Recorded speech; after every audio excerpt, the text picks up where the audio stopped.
Time travel പണ്ട് cable T V വന്ന സമയത്താണെന്ന് തോന്നുന്നു സ്റ്റാർ മൂവീസിലൊറ്റ ഞാൻ ആദ്യമായിട്ട് കണ്ട ഇംഗ്ലീഷ് സിനിമകളിൽ ഒന്നായിരുന്നു back to the future. Doc Brown എന്ന് പറഞ്ഞൊരു എക്സെൻട്രിക് സയൻറ്റിസ്റ്റ്, പുള്ളിയുടെ ഒരു ടീനേജ് കൂട്ടുകാരൻ മാർട്ടി മെക്ഫ്ലൈയെ കൊണ്ട് ആക്സിഡൻ്റലി ഒരു 30 വർഷം പുറകോട്ട് ഒരു DMC ഡെലോറിയലിൽ ടൈം ട്രാവൽ ചെയ്യുന്നതായിരുന്നു ആ ഒരു സിനിമയുടെ തീം. എനിക്കത് ഭയങ്കര ഫാസിനേറ്റിംഗ് ആയി തോന്നി. ദൈവം 30 കൊല്ലം പുറകോട്ട് ടൈം ട്രാവൽ ചെയ്യുക, ലൈക്ക് ഒരു എങ്ങനെ സംഭവിക്കുന്നുള്ളത്. പക്ഷേ ഒരു ഭയങ്കര രസമുള്ള കോൺസെപ്റ്റാണ് ഈ ടൈം ട്രാവൽ. റീസെൻ്റ്ലി നമ്മുടെ തമിഴ് സിനിമയിലും, അതായത് മാനാടിലും അതുപോലെ തന്നെ മാർക്ക് ആൻ്റണിയിലും ഒക്കെ ടൈം ട്രാവൽ ഒരു തീമായിട്ട് വന്നിരുന്നു. സോ നമുക്ക് ഫ്യൂച്ചറിലേക്ക് ഒന്ന് ടൈം ട്രാവൽ ചെയ്താലോ? ഇന്നത്തെ ട്രെൻഡിങ് സെഗ്മെൻ്റ് ആയിട്ടുള്ള SUVs, ഒരു 2040 SUVs എങ്ങനെയായിരിക്കും ഉണ്ടാവുക, ഒരു ഫ്യൂച്ചറിലെ SUVയുടെ ഡിസൈൻ എങ്ങനെയായിരിക്കും, ഫീച്ചേഴ്സ് എന്തൊക്കെയായിരിക്കും, അതൊക്കെ ഇന്ന് 2024 എന്ന് അറിയാൻ പറ്റിയാലോ? എനിക്കെന്താ വട്ടുപിടിച്ചു എന്ന് തോന്നിയോ? എന്നാൽ 2040 ഒരു ഫ്യൂച്ചറിസ്റ്റിക് SUV നമ്മുടെ ഇടയിലുണ്ട്. അത് മറ്റൊരു SUV അല്ല, മെർസിഡീസ് ബെൻസിൻ്റെ EQE 500 ആണ്. Say hello to the SUV from the future, Mercedes Benz EQE 500. മെർസിഡീസിൻ്റെ ലോകത്തിലെ തന്നെ ഏറ്റവും ലക്ഷറിയസ് ആയിട്ടുള്ള ഇലക്ട്രിക് കാറുകളൊന്നാണ് EQE 500. സോ ഈ സ്പെഷ്യൽ EVയെ ടെസ്റ്റ് ചെയ്യാൻ നമുക്കൊരു സ്പെഷ്യൽ സ്ഥലത്ത് പോയാലോ? നമ്മളിപ്പോൾ ഉള്ളത് കൊച്ചിയുടെ സ്വന്തം ഗ്രാൻഡ് ഹയാത്ത് ബോൾഗാട്ടിയിലാണ്. ഒരു ഓപ്യുലൻ്റ് ആയിട്ടുള്ള ലക്ഷറി SUVയെ ടെസ്റ്റ് ചെയ്യാൻ പറ്റിയ ഒരു ഓപ്യുലൻ്റ് ആയിട്ടുള്ള പ്രോപ്പർട്ടിയാണ് ഗ്രാൻഡ് ഹയാത്ത്. സോ ഇന്നിവിടെ റിലാക്സ് ചെയ്തുകൊണ്ട് നമുക്ക് ഈ വണ്ടിയെ വിശദമായിട്ട് പരിചയപ്പെടാം. നമ്മുടെ അടുത്തുള്ള റോഡിലും മറ്റുള്ള സിറ്റി കണ്ടീഷൻസിലൊക്കെ നമുക്ക് ഡീറ്റെയിൽ ആയിട്ട് ടെസ്റ്റ് ചെയ്യുകയും ചെയ്യാം. Come, let's get to know the all new EQE 500. അപ്പോൾ ഇവരാണ് നമ്മുടെ ഫ്യൂച്ചർ എന്ന് വന്ന time traveller, Mercedes Benz EQE 500 SUV. മെർസിഡീസ് ബെൻസിൻ്റെ ഇലക്ട്രിക് ഫാമിലിയെ വിളിക്കുന്നത് EQ എന്നൊരു പേരിലാണ്. അതായത് S class, E class, C class പോലെ തന്നെ EQയിലും ഈ സിമിലർ ലൈനപ്പ് ഉണ്ട്. ഇപ്പോൾ ഒരു എക്സാമ്പിൾ പറയുകയാണെങ്കിൽ നമ്മുടെ S ക്ലാസിൻ്റെ EQ ഇക്വലൻ്റ് ആണ് EQS സെഡാൻ. ഇനി ഈ EQS സെഡാന് ഒരു EQS SUV കൂടിയുണ്ട്. ആ EQS SUV നമ്മുടെ GLSന് സിമിലറാണ്. അതാണ് അതിൻ്റെ ഒരു കൗണ്ടർ പാർട്ട് എന്ന് വിളിക്കാവുന്നത്. ഇനി അടുത്തൊരു ലെവലിലേക്ക് വരികയാണെങ്കിൽ നമ്മുടെ EQEക്ക് E ക്ലാസ് പോലെ തന്നെ ഒരു സെഡാൻ വേർഷൻ ഉണ്ട്, EQE സെഡാൻ. അതിന് സിമിലർ ആയിട്ടുള്ള മോഡൽ E ക്ലാസ് ആണ്. ഇനി നമ്മുടെ കറണ്ട് കാർ, നമ്മളിന്ന് റിവ്യൂ ചെയ്യുന്ന കാർ EQE 500 SUVക്ക് നമ്മൾ കമ്പാരിസൺ നോക്കുകയാണെങ്കിൽ അത് GLE ആണ്, മെർസിഡീസിൻ്റെ GLE. ആ സിമിലർ കാറ്റഗറിയിൽ പെടും. ഇനി താഴത്തേക്ക് വരികയാണെങ്കിൽ ഒരു GLC കാറ്റഗറിയിൽ വരുന്ന ഒരു EQC ഉണ്ടായിരുന്നു, പക്ഷെ അത് ഇപ്പോൾ അവർ ഡിസ്കണ്ടിന്യൂ ചെയ്തു. ഇനി അതിന് താഴത്തേക്ക് വരികയാണെങ്കിൽ EQB ഉണ്ട്. പിന്നെ റീസെൻ്റ്ലി ലോഞ്ച് ചെയ്ത EQA എന്ന് പറഞ്ഞ മോഡലും ഉണ്ട്. ഇതാണ് നമ്മുടെ EQ ഫാമിലിയുടെ ഒരു ടോട്ടൽ ഫാമിലി ട്രീ എന്ന് വേണമെങ്കിൽ പറയാം. സോ അതിൽ തന്നെ ഒരു സെക്കൻഡ് ഫ്രം ടോപ്പുള്ള മോഡലാണ് ഈ EQE SUV, ഇന്ന് നമ്മൾ റിവ്യൂ ചെയ്യുന്ന വണ്ടി. ഇനി ഇന്ത്യക്ക് പുറത്ത് ഈ സെയിം വണ്ടിക്ക് ഒരു 350 എന്ന് പറഞ്ഞ കുറച്ചും കൂടെ ലോവർ പവർഡ് ആയിട്ടുള്ള മോഡലുണ്ട്. അതുപോലെ തന്നെ ഒരു കുറച്ചുകൂടെ ഹയർ പവർഡ് ആയിട്ടുള്ള ഒരു AMG വേർഷനും ഉണ്ട്. ഇന്ത്യയിൽ ഒരൊറ്റ വേരിയൻ്റേ ഉള്ളൂ ഈ പറഞ്ഞ EQE 500. So let's address the elephant in the room, ഇവൻ്റെ ഡിസൈൻ. ഓൺ റോഡ് പ്രൈസ് വരുമ്പോൾ ഓൾമോസ്റ്റ് 1.5 crores വരും EQയുടെ പ്രൈസ്. അതായത് ഒരു പ്രോപ്പർ ലക്ഷൂറിയസ് SUV ആണ് ഇന്ന് നമ്മുടെ കൂടെയുള്ളത്. പക്ഷേ ആ പ്രൈസ് പോയിന്റിൽ നമ്മൾ കാണുന്ന വണ്ടികൾ ഏതൊക്കെയാണ്? 1 ലാൻഡ് റോവറിൻ്റെ ഡിഫൻഡർ, 2 BMWൻ്റെ X7, 3 മെർസിഡീസിൻ്റെ തന്നെ GLS. ഈ ഒരു 1.5 crore പ്രൈസ് ബാൻഡിൽ വരുന്നത് ഹ്യൂജ് റോഡ് പ്രസൻസ് ഉള്ള SUVs ആണ്, സൈസും കൊണ്ടും അവരുടെ ഡിസൈൻ കൊണ്ടും. അതേ പ്രൈസ് പോയിന്റിലുള്ള എന്നാൽ ഈ 3 വണ്ടികളെക്കാളും പവർഫുൾ ആയിട്ടുള്ള EQയെ കണ്ട പക്ഷേ ഒരു വളരെ സട്ടിലായിട്ടുള്ള ഒരു ഡിസൈൻ കൊടുത്തതാണ്. എന്തുകൊണ്ട്? ആൻഡ് നമ്മളാരും കണ്ട് ശീലിച്ചൊരു ഡിസൈനും കൂടി അല്ല EQയ്ക്കുള്ളത്. അതിന് സ്ട്രോങ് ആയിട്ടുള്ളൊരു റീസൺ ഉണ്ട്. അതെന്താണെന്ന് നമുക്ക് ഡീറ്റെയിൽ ആയിട്ട് എക്സ്പ്ലോർ ചെയ്യാം. ആ റീസണാണ് എയറോ ഡൈനാമിക്സ്. നമുക്കറിയാം, ഗ്യാസസ് ഒബ്ജക്ട്സ് ആയിട്ട് ഇൻട്രാക്ട് ചെയ്യുന്നതിൻ്റെ സ്റ്റഡിയാണ് എയറോഡൈനാമിക്സ് എന്ന് പറയുന്നത്. അതായത് ഒരു ഒബ്ജക്റ്റ് എയറിൽ കൂടെ മൂവ് ചെയ്യുമ്പോൾ എങ്ങനെ അത് എയറിനെ എഫക്റ്റ് ചെയ്യുന്നു എന്നുള്ളൊരു സ്റ്റഡിയാണ്. വലിയൊരു ഏരിയ ആണിത്. എനിക്ക് അതിൻ്റെ കൂടുതൽ ടെക്നിക്കൽ വശങ്ങൾ അറിയില്ല, ഞാനൊരു കാർ ഗൈ എന്ന രീതിയിൽ പറയുകയാണ്. നമ്മൾ ഓട്ടോമോട്ടീവ് ആംഗിളിൽ നോക്കുകയാണെങ്കിൽ എയറോഡൈനാമിക്സിന് പ്രധാനമായിട്ട് രണ്ട് കാര്യങ്ങളാണുള്ളത്. ഒന്ന് നമ്മുടെ ഡ്രാഗ് എന്ന് പറയും. ഈ വാഹനം മുന്നോട്ട് മൂവ് ചെയ്യുമ്പോൾ അത് ഫേസ് ചെയ്യുന്ന റെസിസ്റ്റൻസിനെയാണ് ഡ്രാഗ് എന്ന് പറയുന്നത്. രണ്ടാമത്തത് ലിഫ്റ്റാണ്. ലിഫ്റ്റ് 2 തരത്തിലുണ്ട്. ഒന്ന് പോസിറ്റീവ് ലിഫ്റ്റ്, അതായത് ഏറ്റവും എളുപ്പത്തിൽ പറയുകയാണെങ്കിൽ നമ്മുടെ എയ്റോപ്ലെയിൻ ടേക്ക് ഓഫ് ചെയ്യില്ലേ, അതായത് താഴത്തുനിന്ന് പ്രഷർ വന്ന് പൊങ്ങുന്നതിനെയാണ് ലിഫ്റ്റ് എന്ന് പറയുന്നത്. അത് പോസിറ്റീവ് ലിഫ്റ്റ്. രണ്ടാമത്തെ ലിഫ്റ്റാണ് നെഗറ്റീവ് ലിഫ്റ്റ്. നെഗറ്റീവ് ലിഫ്റ്റ് കാറുകൾ നോക്കുകയാണെങ്കിൽ ഈ സ്പോർട്സ് കാറിൻ്റെ പുറകിൽ സ്പോയിലേഴ്സ് വയ്ക്കാറില്ലേ ബൂട്ടിൻ്റെ മുകളിലായിട്ട്, ആ സ്പോയിലർ ഡൗൺ ഫോഴ്സ് എക്സേർട്ട് ചെയ്യും. അതായത് പൊങ്ങുന്നതിന് പകരം താഴത്തേക്ക് കൂടുതൽ പ്രഷർ കൊടുക്കുന്നതിനാണ് ഈ ഡൗൺ ഫോഴ്സ് എന്ന് പറയുന്നത്. അതാണ് നെഗറ്റീവ് ലിഫ്റ്റ്.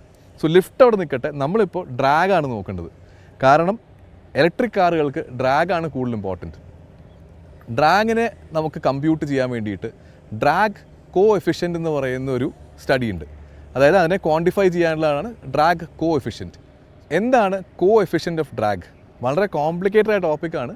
ഒരു ഓട്ടോ എന്തൂസിയാസിൻ്റെ ആംഗിളിൽ നിന്ന് സിമ്പിളായിട്ട് പറയുകയാണെങ്കിൽ ഒരു ഒബ്ജക്റ്റിൻ്റെ ഷേപ്പോ അതിൻ്റെ സ്പീഡോ അല്ലെങ്കിൽ അതിൻ്റെ സർഫസോ എങ്ങനെ ഡ്രാഗിനെ ഇൻഫ്ലുവൻസ് ചെയ്യുന്നു എന്നുള്ളതിൻ്റെ ഒരു സ്റ്റഡിയാണ് ഈ പറയുന്ന CD അല്ലെങ്കിൽ കോ എഫിഷ്യൻ്റ് ഓഫ് ഡ്രാഗ്. പല രീതിയിൽ അത് എഫക്റ്റ് ചെയ്യാം. അതായത് ഈ ഡ്രാഗിന് കുറേ പ്രത്യേകതകളുണ്ട്. അതായത് പതുക്കെ പോകുമ്പോൾ ശരിക്കും പറഞ്ഞാൽ കാറിനെ ഡ്രാഗ് കാര്യമായിട്ട് എഫക്റ്റ് ചെയ്യില്ല. കാരണം അതിൻ്റെ പവർ കാറിൻ്റെ പവറിലുള്ളത് ഓവർ പവർ ചെയ്യാം. പക്ഷേ സ്പീഡ് കൂടുന്തോറും ഈ ഡ്രാഗിൻ്റെ ഫോഴ്സ് ഭയങ്കരമായിട്ട് നമുക്ക് ഫീൽ ചെയ്ത് തുടങ്ങും. അതുകൊണ്ടാണ് ഈ ഹൈ സ്പീഡിലൊക്കെ പോകുമ്പോൾ മൈലേജ് കുറയാനുള്ള മെയിൻ റീസൺ ഈ ഡ്രാഗിനെ ഓവർകം ചെയ്യാൻ വേണ്ടിയിട്ട് നമുക്ക് കൂടുതൽ എനർജി സ്പെൻഡ് ചെയ്യേണ്ടി വരും, അല്ലെങ്കിൽ കൂടുതൽ എനർജി എക്സ്പെൻഡ് ചെയ്യേണ്ടി വരും. സോ അതൊരു വലിയ റീസണാണ്. സോ എപ്പോഴും എഫിഷ്യൻസി നോക്കുന്ന മാനുഫാക്ചറേഴ്സ് പരമാവധി ഈ ഡ്രാഗിൻ്റെ എഫക്റ്റിനെ കുറയ്ക്കാനേ നോക്കുള്ളൂ. എങ്ങനെ കുറയ്ക്കാൻ പറ്റും? ഡിസൈനിങ്ങിലുള്ള ചേഞ്ചസ് വരുത്തിയിട്ടാണ് ഈ ഡ്രാഗിനെ പരമാവധി കുറയ്ക്കുന്നത്. അതിൻ്റെ ഏറ്റവും വലിയ എക്സാമ്പിൾ ഈ പറയുന്ന പഴയ കാലത്ത് മുതൽ ഇന്ന് വരെ യൂസ് ചെയ്യുന്ന സ്ട്രീം ലൈൻ റേസേഴ്സാണ്. കാരണം ഈ CD നമ്മൾ കമ്പ്യൂട്ട് ചെയ്ത് നോക്കുകയാണെങ്കിൽ, അല്ലെങ്കിൽ അതിൻ്റെ ഈ പറഞ്ഞ ഷേപ്പിൻ്റെ പ്രത്യേകത നോക്കുകയാണെങ്കിൽ ഓരോ ഷേപ്പിനും ഓരോ CD വാല്യൂസ് കൊടുത്തിട്ടുണ്ട്. അതായത് ഷേപ്പ് മാറുന്തോറും ഈ പറഞ്ഞ കോ എഫിഷ്യൻ്റ് ഓഫ് ഡ്രാഗ് മാറിക്കൊണ്ടേയിരിക്കും. നമുക്ക് നോക്കാം. സ്പിയർ ഉരുണ്ട ഷേപ്സിന് ഒരു CD എന്ന് പറയുന്നത് 0.47 ആണ്. ഹാഫ് സ്പിയർ ആകുമ്പോൾ 0.42 ആവും. അങ്ങനെ പല ഷേപ്സിനുള്ള CD നമുക്കിവിടെ കാണാൻ പറ്റും. ഇതിൽ ഏറ്റവും കുറവുള്ള CD നോക്കി, സ്ട്രീം ലൈൻ ബോഡിക്കാണ് ഏറ്റവും കുറവുള്ള CD ഉള്ളത്, അതായത് 0.04. പഴയ കാലത്ത് സ്ട്രീം ലൈൻ റേസേഴ്സ് മുതൽ ഇന്നുള്ള സൂപ്പർ ഫാസ്റ്റ് ഈ പറഞ്ഞ 600-700 കിലോമീറ്റർ സ്പീഡ് പോകുന്ന ഫാസ്റ്റ് റേസേഴ്സിന് വരെ സ്ട്രീം ലൈൻ ബോഡി അവർ കൊടുക്കുന്നത്. ഇതിനുള്ള മെയിൻ റീസൺ ഈ പറഞ്ഞ ഡ്രാഗിനെ പരമാവധി ഓവർകം ചെയ്യുക എന്നുള്ളതാണ്. So coming to our car, the EQE SUV. ഇത് ഇന്ന് ലോകത്തിലെ ഏറ്റവും കുറവ് ഡ്രാഗ് CD ഉള്ള കാറുകളിൽ ഒന്നാണ്. ലോകത്തിലെ ഏറ്റവും ലോവസ്റ്റ് ഡ്രാഗ് കോഫിഷ്യന്റ് ഉണ്ടായിരുന്ന കാറ് ടെസ്ലയുടെ മോഡൽ X ആയിരുന്നു. അത് 0.24 എന്ന CD ആയിരുന്നു അതിനുണ്ടായിരുന്നത്. പക്ഷേ റീസെൻ്റ്ലി ടെസ്ല മോഡൽ Xനെ ഒരു ചൈനീസ് കാറ് ഓവർടേക്ക് ചെയ്തു. നിയോൻ്റെ EC7 എന്ന് പറഞ്ഞ ഒരു മോഡലായിരുന്നു അത്. അതിൻ്റെ ഡ്രാഗ് കോഫിഷ്യന്റ് 0.23 ആണ്. നമ്മുടെ EQEയുടെ എത്രയാണെന്നറിയോ? 0.25. അതായത് ലോകത്തിലെ ടോപ്പ് 3 ഡ്രാഗ് കോഫിഷ്യന്റ് ഉള്ള കാറുകളിലൊന്നാണ് നമ്മുടെ മുമ്പിൽ കിടക്കുന്ന ഈ പറഞ്ഞ EQE SUV. ഏറ്റവും എഫിഷ്യൻ്റ് ആയിട്ടുള്ള ഷേപ്പാണ് ഈ കാണുന്നത്. മറ്റ് കാറുകൾക്ക് ഡ്രാഗ് ഓൾമോസ്റ്റ് 30 അല്ലെങ്കിൽ 40 നിൽക്കുമ്പോൾ ഇത് ഏറ്റവും ഫ്ലൂയിഡായിട്ട് എയറിനെ ഏറ്റവും എഫിഷ്യൻ്റ്ലി കട്ട് ചെയ്യുന്ന ഒരു ഡിസൈനാണ് EQEയുടേത്. അതുകൊണ്ടാണ് മെർസിഡീസ് ഈ കാറിന് ഇങ്ങനൊരു ഡിസൈൻ കൊടുത്തത്. പക്ഷേ ഒറ്റ നോട്ടത്തിൽ നമുക്ക് കാണുമ്പോൾ ഇതെന്താ ഇങ്ങനെയെന്ന് തോന്നാം, അല്ലെങ്കിൽ പറഞ്ഞാൽ ഇത് നമ്മുടെ കൺവെൻഷണൽ SUV ചിന്താഗതിയിലുള്ളൊരു ഡിസൈൻ അല്ല. പേഴ്സണലി എനിക്ക് ഈ ഡിസൈൻ ഭയങ്കര ഇഷ്ടമായി. മെയിൻലി അതിൻ്റെ എഞ്ചിനീയറിംഗ് സൈഡിനെ കുറിച്ച് കുറച്ചും കൂടെ ഒരു റെസ്പെക്റ്റ് ഉള്ളതുകൊണ്ടായിരിക്കാം. It works for me. പക്ഷേ നിങ്ങളതിനെ നോക്കുക, നിങ്ങൾക്ക് ഇത് ഇഷ്ടപ്പെട്ടോ ഇല്ലയോ എന്നുള്ളത്. ഇനി ഇതിൻ്റെ ഒരു ചെറിയ ചെറിയ ടെക്നിക്കൽ കാര്യങ്ങൾ നോക്കാം. കാരണം ഈ car it's fully jam packed with technology. എല്ലാ സൈഡിലും, അകത്താണെങ്കിലും പുറത്താണെങ്കിലും ഒരു ടെക്നോളജി ടൂർ ഡി ഫോഴ്സ് ആണ് ഈ കാറ്. ഓരോന്നായിട്ട് നമുക്ക് ഡീറ്റെയിൽ ആയിട്ട് നോക്കാം. ബാ. ഇന്ന് ഇന്ത്യയിൽ വിൽക്കപ്പെടുന്നതിൽ ഏറ്റവും ടെക്നിക്കലി അഡ്വാൻസ്ഡ് ആയിട്ടുള്ള കാറുകളിലൊന്നാണ് EQE 500. അത്രത്തോളം ടെക്നോളജിയും സേഫ്റ്റി ഫീച്ചേഴ്സും അവരിൽ ഇൻകോപ്പറേറ്റ് ചെയ്തിട്ടുണ്ട്. ആൻഡ് പലതും ഫ്യൂച്ചറിൽ നിന്ന് പറയാവുന്ന തക്ക ടെക്നോളജീസാണുള്ളത്. അതിൽ ഓരോന്നായിട്ട് നമുക്ക് നോക്കാം. ഒന്ന് ഈ ഡിജിറ്റൽ ലൈറ്റാണ്. 1.3 മില്യൺ പിക്സൽസ് ആണ് ഈ ലൈറ്റിനകത്തുള്ളത്. ഈ ലൈറ്റിന് ഒരുപാട് പ്രത്യേകതയുണ്ട്. ഒന്ന്, ഈ ലൈറ്റ് കൊണ്ട് നമുക്ക് റോഡിൽ പ്രൊജക്ഷൻസ് ചെയ്യാൻ പറ്റും. ഓരോ വാർണിംഗ് സൈനോ അല്ലെങ്കിൽ ഇപ്പോൾ സപ്പോസ് ഇപ്പോൾ എന്തെങ്കിലും കാറ് തന്നെ എന്തെങ്കിലും പ്രോബ്ലം സെൻസ് ചെയ്താൽ ലൈറ്റിന് ത്രോ എന്ന് അത് വാർണിംഗ് തരും നമുക്ക് റോഡിൽ ഒരു ഡിസ്പ്ലേ പോലെ, പ്രൊജക്ടറിൻ്റെ ബീം പോലെ. പിന്നെ വേറൊരു ഓപ്ഷൻ എന്ന് പറഞ്ഞാൽ റോഡിൻ്റെ ഗ്രേഡിയൻ്റ് അനുസരിച്ചിട്ട് ഈ ലൈറ്റ് തന്നെ ത്രോയും അതിൻ്റെ ബീമിൻ്റെ ഒരു ഡയറക്ഷനെല്ലാം ഓട്ടോമാറ്റിക്കലി ലെവൽ ചെയ്ത് നമുക്കൊരു പെർഫെക്റ്റ് വിഷൻ തരും. ആൻഡ് മൂന്നാമത് അഡാപ്റ്റീവ് ലൈറ്റിംഗ് ആണ്. അതായത് ഓപ്പോസിറ്റ് ഒരു കാറ് വരുന്നുണ്ടെങ്കിൽ ഒരിക്കലും ഹൈ ബീം ഒരിക്കലും ആ കാറിനെ ബുദ്ധിമുട്ടിക്കില്ല. ആ കാറിനെ ഈ വണ്ടി കറക്റ്റായിട്ട് സെൻസ് ചെയ്ത് അങ്ങോട്ടുള്ള ത്രോ ഇത് കറക്റ്റ് ചെയ്ത് ഒരിക്കലും മറ്റുള്ള ഡ്രൈവേഴ്സിനെ ബ്ലൈൻഡ് ചെയ്യാത്തൊരു വലിയ അഡ്വാൻറ്റേജും കൂടി ഈ ഡിജിറ്റൽ ലൈറ്റിനുണ്ട്. ഒരു ഉഗ്രൻ ഫീച്ചറാണ്. ഇത് രാത്രി ഡ്രൈവ് ചെയ്യുമ്പോൾ നമുക്ക് ശരിക്കും ഒരു വിഷ്വൽ അതിനെ കാണുമ്പോൾ മനസ്സിലാവും അതിൻ്റെ ഒരു എന്താണ് അതിൻ്റെ പവർ എന്നുള്ളത്. ഇനി അതിൻ്റെ ഒരു ഡിസൈൻ കണ്ടിന്യൂവേഷൻ ആയിട്ട് ഒരു ലൈറ്റ് സ്ട്രിപ്പ് അതിൻ്റെ നടുക്കൂടെ പോയിട്ടുമുണ്ട്. സോ ഒരു സിംഗിൾ പാനൽ ലൈറ്റിൻ്റെ ഒരു ഫീൽ കിട്ടാൻ വേണ്ടി. ഇനി ഗ്രില്ല് നോക്കുകയാണെങ്കിൽ ഈ കാറിന് ഗ്രില്ലില്ല, ഒരു കവേർഡ് പോർഷനാണ്. കാരണം ഇലക്ട്രിക് കാറാണ്, ഫ്രണ്ടിൽ എഞ്ചിനില്ല, അതുകൊണ്ട് തന്നെ കൂളിങ്ങിൻ്റെ പ്രശ്നം വരുന്നില്ല. ആൻഡ് മോർ ഇമ്പോർട്ടൻ്റ്ലി നേരത്തെ പറഞ്ഞ ഡ്രാഗ്, ഇവിടെ ഒരു ചെറിയൊരു ഗ്രില്ലുണ്ടെങ്കിൽ, ഒരു ഓപ്പണിംഗ് ഉണ്ടെങ്കിൽ എയർ ഇതിൽ കൂടെ പാസ് ചെയ്ത് പോകും. അപ്പോൾ ഇത് ആ ഡ്രാഗിനെ അത് വല്ലാണ്ട് എഫക്റ്റ് ചെയ്യും. കാരണം പലപ്പോഴും തെറ്റിദ്ധാരണയുണ്ട്, സൈസും ഈ പറഞ്ഞ കാറിൻ്റെ സൈസും ഡ്രാഗുമായിട്ട് ബന്ധമുണ്ടോന്ന്. കാറിൻ്റെ വലിപ്പം കൂടുന്തോറും ഡ്രാഗ് കൂടുമോ എന്നുള്ളത്. പക്ഷേ അത് തെറ്റിദ്ധാരണയാണ്. കാറിൻ്റെ വലിപ്പം കൂടുന്തോറും ഡ്രാഗ് കൂടില്ല, പക്ഷേ സർഫസ് ഏരിയയ്ക്ക് ഡ്രാഗായിട്ട് ബന്ധമുണ്ട്. അതായത് പ്രതലം എന്നൊക്കെ പറയില്ല, സർഫസ് ഏരിയയുടെ ഒരു നേച്ചറും ഡ്രാഗും തമ്മിൽ കറക്റ്റ് ബന്ധമുണ്ട്. സോ ഇവിടെ ഒരു ഓപ്പണിംഗ് വന്നു കഴിഞ്ഞാൽ ഈ കാറിൻ്റെ ഓവറോൾ ഡ്രാഗിനെ അത് എഫക്റ്റ് ചെയ്യും. വേറെ എക്സാമ്പിളായിട്ട് നോക്കുകയാണെങ്കിൽ, സാധാരണ ഇവിടെ മറ്റ് കാറുകൾക്ക് ഒരു എയർ ഇൻടേക്ക് കാണാറുണ്ട്, ഇവിടെ അത് ക്ലോസ് ചെയ്ത് വെച്ചേക്കാണ്, അപ്പുറത്തും അത് ക്ലോസ്ഡ് ആണ്. ആകെ കൂളിങ്ങിന് വേണ്ടി താഴത്തുള്ള ഈ ക്രോമിയം ലൈനിങ്ങിൻ്റെ അവിടെയുള്ള ഓപ്പണിംഗ് മാത്രമേ ഉള്ളൂ. ബാക്കി ടോട്ടൽ ഏരിയ നോക്കുകയാണെങ്കിൽ ഇറ്റ് ഇസ് ടോട്ടലി ക്ലോസ്ഡ്. അതായത് എയർ ഇങ്ങനെ കട്ട് ചെയ്ത് നേരെ മുകളിലേക്ക് പോകുന്ന രീതിയിൽ. ഇതാണ് അതിൻ്റെ ഒരു front styling. Even drag better ആക്കാൻ വേണ്ടിയിട്ട് അവർ മെർസിഡീസിൻ്റെ മറ്റേ സ്റ്റാൻഡിങ് ലോഗോ കൊടുത്തിട്ടില്ല, ഒരു നോർമൽ ഹുഡ് ലോഗോ മാത്രമേ അതിനകത്ത് കൊടുത്തിട്ടുള്ളൂ. അത്രത്തോളം ശ്രദ്ധിച്ചിട്ടുണ്ട് അവർ അതിൻ്റെ എഫിഷ്യൻസിയുടെ കാര്യത്തിൽ. ഇനി സൈഡ് പ്രൊഫൈൽ നോക്കുകയാണെങ്കിൽ 20 ഇഞ്ച് വീൽസാണ് സ്റ്റാൻഡേർഡായിട്ട് വരുന്നത്.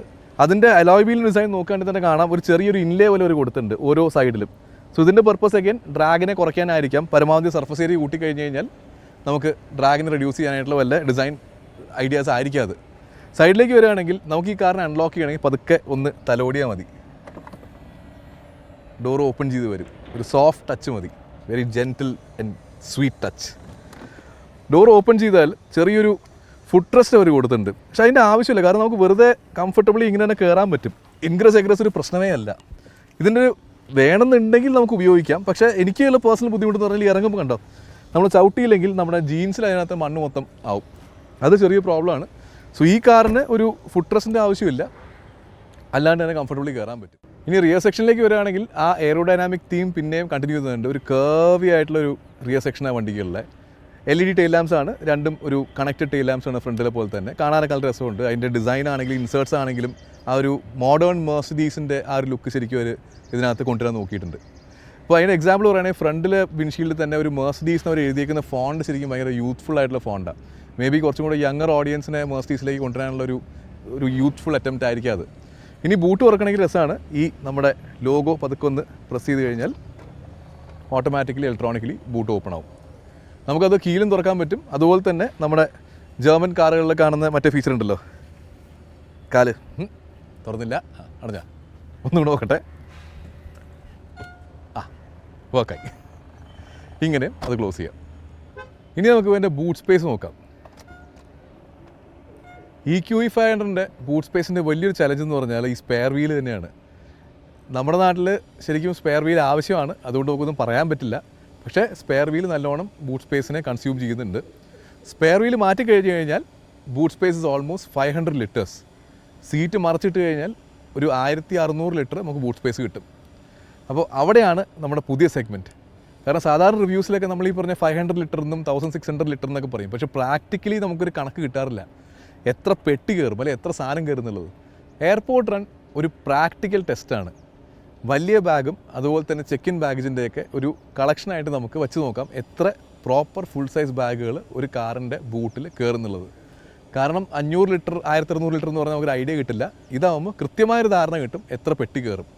So welcome to new segment, the airport run. EQEയുടെ ബൂട്ട് സൈസ് നമുക്ക് ചെക്ക് ചെയ്ത് നോക്കാം, എത്ര പെട്ടി അതിൽ കയറുന്നുള്ളത്.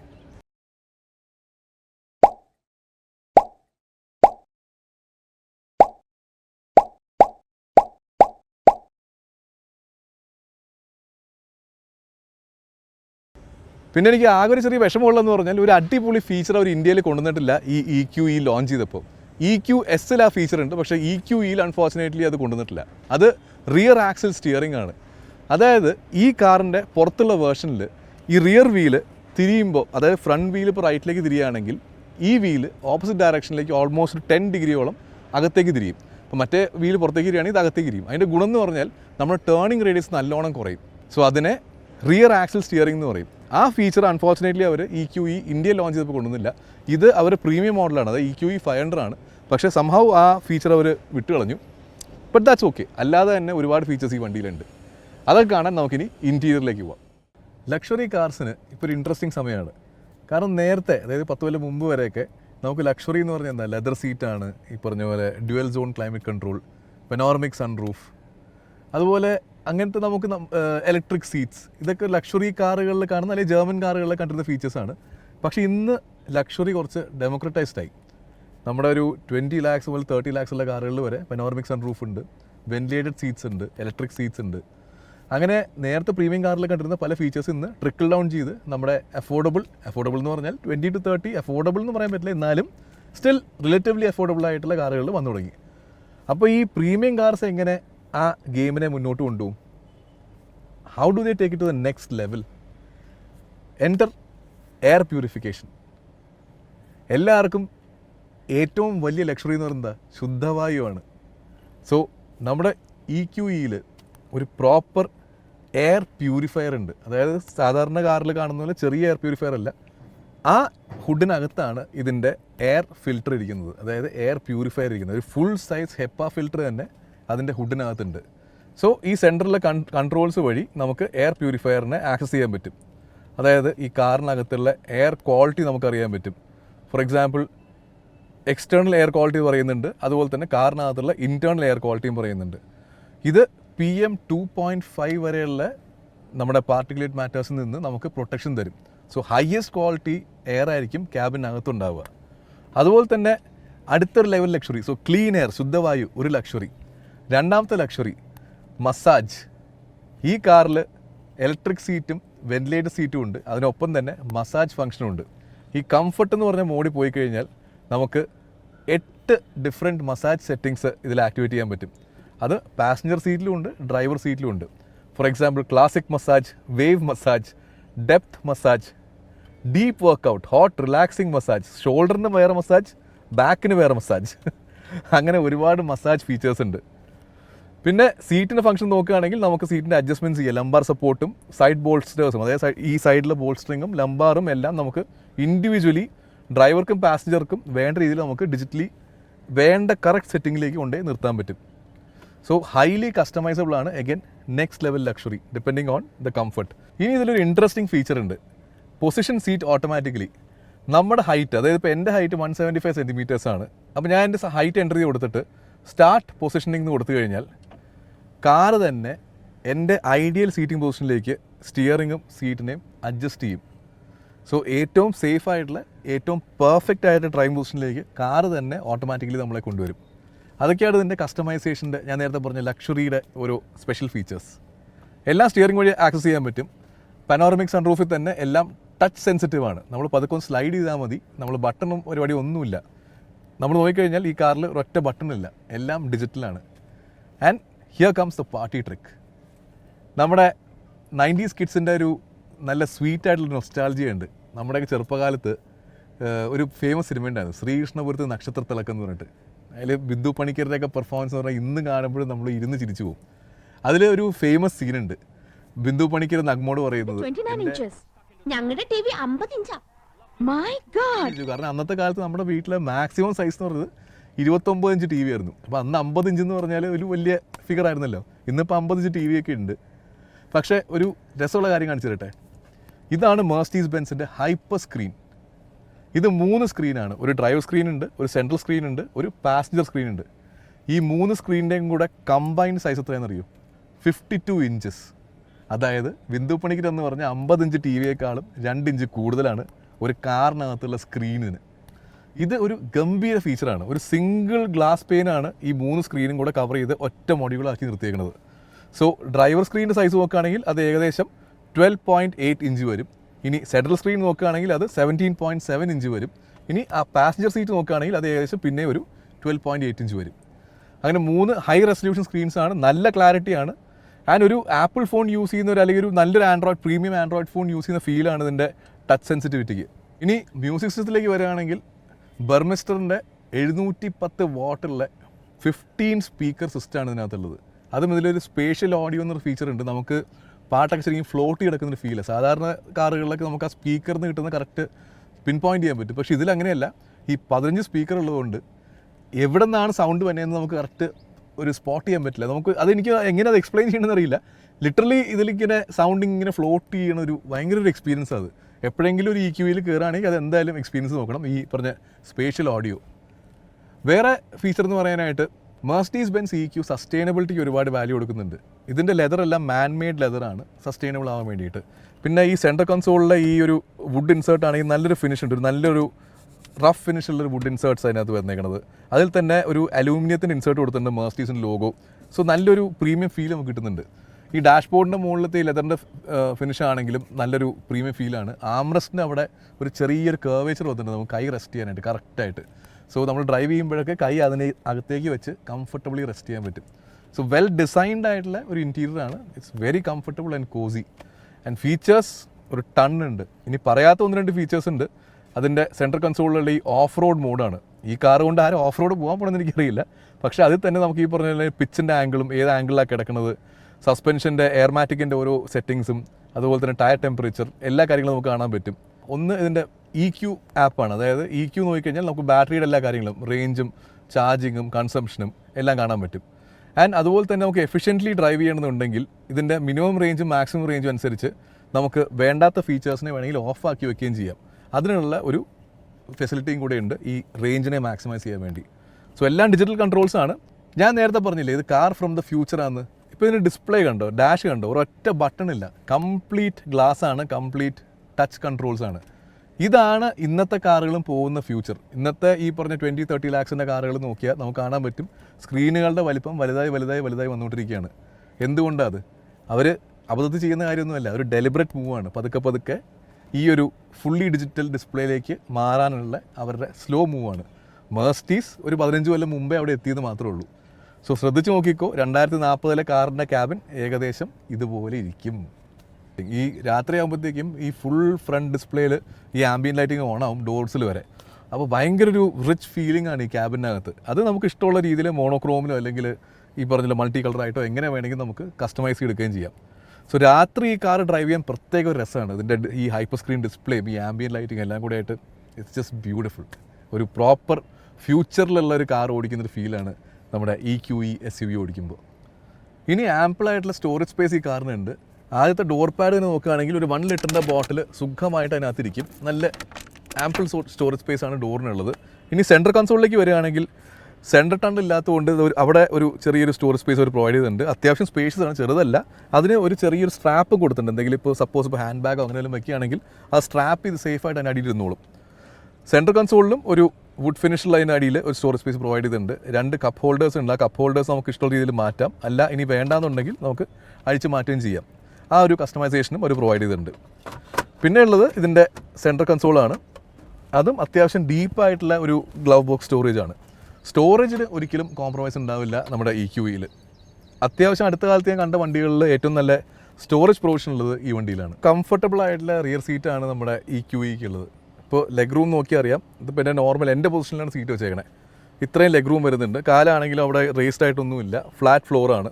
സെൻട്രൽ ടണലൊന്നും പോകാത്തതുകൊണ്ട് ഫ്ലാറ്റ് ഫ്ലോറാണ്. ഫ്രണ്ടിലുവാണെങ്കിൽ കുഴപ്പമില്ല. Leg room is good. Head റൂമും കുഴപ്പമില്ല. ഇപ്പോൾ പെനോറമിക് സൺ റൂഫ് ആയിരുന്നു കുറച്ച് കട്ടുണ്ടാവുമെന്ന് ചോദിച്ചു. പക്ഷേ അറ്റ്ലീസ്റ്റ് ഒരു 6 ഫുട്ട് ആൾക്കാർക്ക് വരെ വലിയ കുഴപ്പമില്ലാണ്ടിരിക്കാൻ പറ്റും. ഇപ്പോൾ എൻ്റെ തലയുടെ മുകളിൽ ഇത്രയും ക്ലിയറൻസ് ഉണ്ട്. സീറ്റ്സ് കംഫർട്ടബിൾ ആണ്. തൈ സപ്പോർട്ട് കുറച്ചും കൂടെ ആവായിരുന്നു എന്ന് തോന്നി. പക്ഷേ ദാറ്റ്സ് ഓക്കെ, ഇറ്റ്സ് ആഡിക്വേറ്റ്. നല്ല സ്ട്രേറ്റ് ആയിട്ടുള്ള ഒരു സീറ്റിംഗ് പൊസിഷനാണുള്ളത്. അപ്പോൾ ഓവറോൾ കംഫർട്ടബിൾ ആണ്.